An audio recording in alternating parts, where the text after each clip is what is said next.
శ్రీమద్భగవద్గీత 12వ అధ్యాయంలోని 6వ శ్లోకం.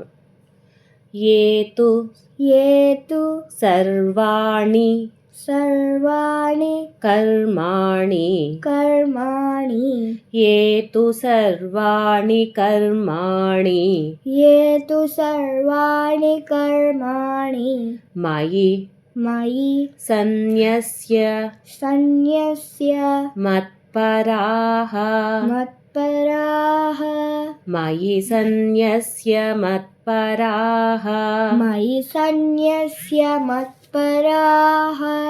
ఏతు సర్వాణి కర్మాణి మయి సన్యస్య మత్పరాః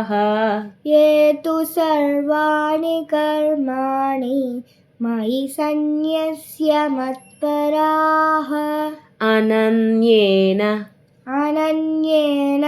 ఏవ యోగేన అనన్యేనైవ యోగేన మాం ధ్యాయంత ఉపాసతే మాం ధ్యాయంత ఉపాసతే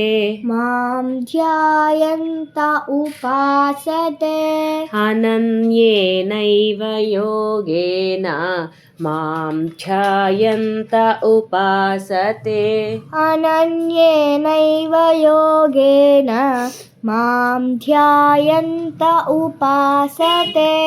ఏతు సర్వాణి కర్మాణి మయి సన్యస్య మత్పరాః అనన్యేనైవ యోగేన మాం ధ్యాయంత ఉపాసతే